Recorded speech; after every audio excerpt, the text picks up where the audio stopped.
Hi, everyone, and welcome back to the show. I am your host, Mike Malatesta. On this podcast, I dig in deep with every guest to get to the roots of their success, to discover not just how it happened, but why it matters. My mission is to expose the ideas and clues you need to inspire, activate, and maximize the greatness in you.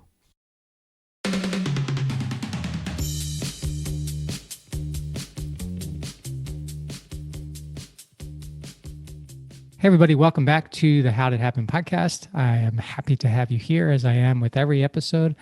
And today we've got another one of my Friday short solo episodes. And I want to talk to you today about taking a survey of you.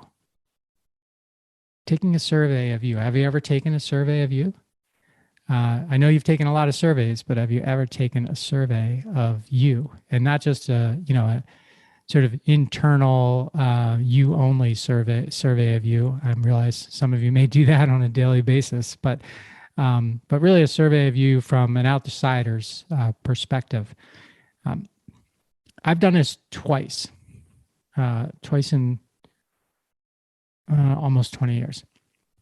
So here's how I do it, and I recommend this as something for you to consider doing yourself, because we have a lot of blind spots in our lives, at least I do.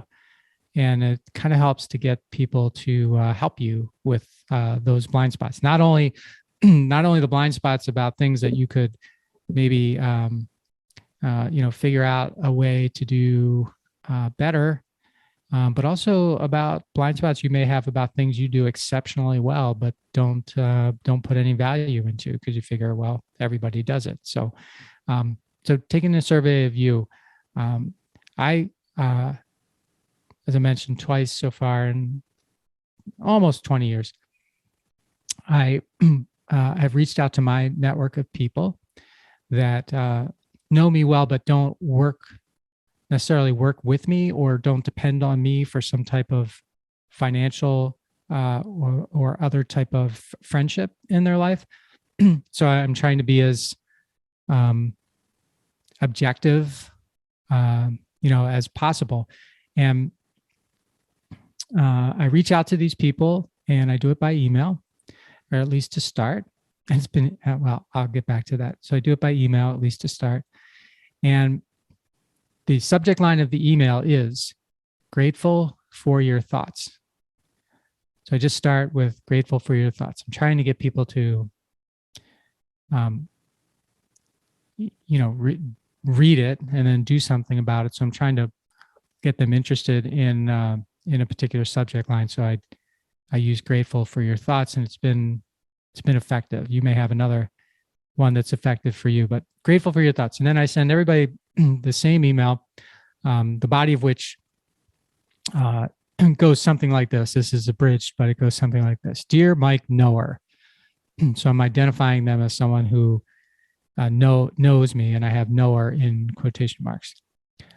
I hope this doesn't come off as weird, and in parentheses, and forgive me if it does, but as someone who knows me well, I was hoping I could ask for the favor of your thoughts.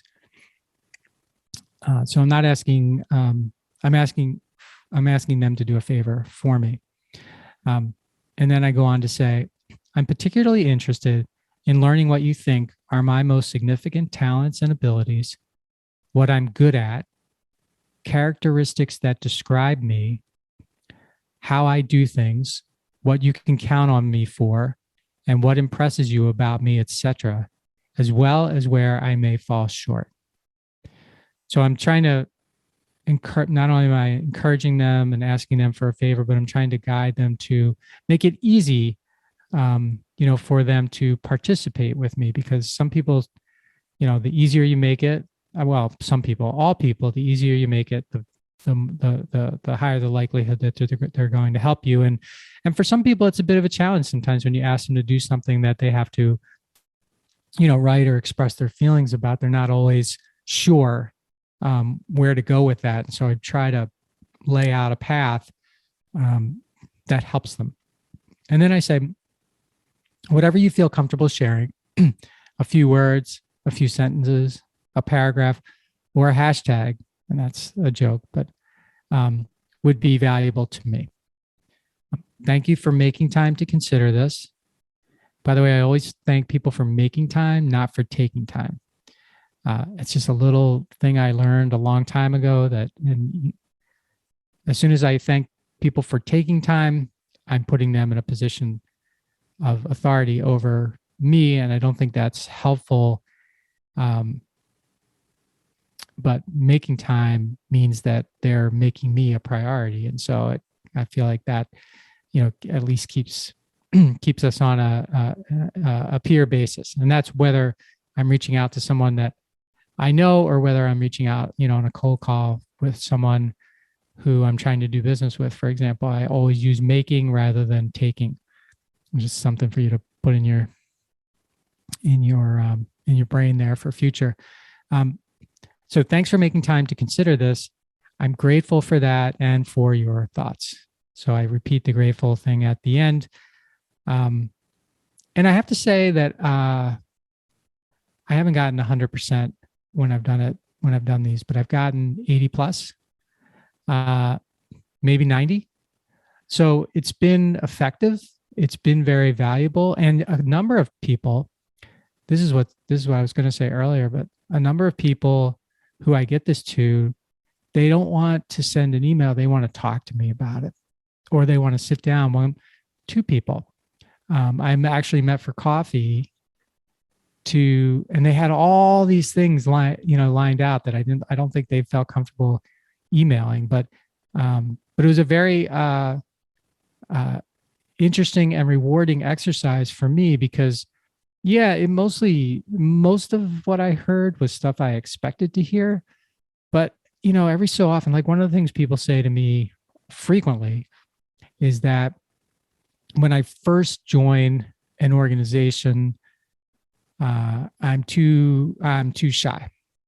I sort of just blend in. I don't differentiate myself. And they say that, I have a skill set for differentiating myself, but it takes a while for it to be unveiled, I guess. And I never, and I knew I had that, but I never thought, or it never occurred to me that was actually taking away from how people thought about me. So when it comes to,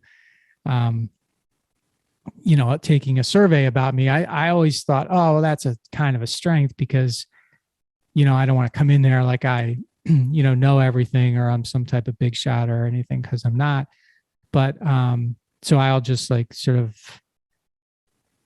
just be quiet and listen. And it turns out that I probably would benefit more from a blend of, still doing a lot of listening, but being a little more out there, especially when I'm new, right? Because people gravitate towards people who bring energy to a room. And I was basically being told that I'm not bringing enough energy to the room or not the right kind. So that's an example of the kind of feedback that I've gotten on how I can, have a bigger impact with my life, which is certainly my goal. So if you're inspired by this, give it a try. Pick 5-10 people that know you pretty well, but again, aren't dependent on you for anything in their life, and send them an email or give them, you don't want to call them because I think that puts people on the spot, but send them an email, let them know what you're thinking about, let them know how they could do you a favor, and see if it makes a difference in your life. I think it will. It's nice to be grateful for what people think about you, and it's a great way to take a survey on you.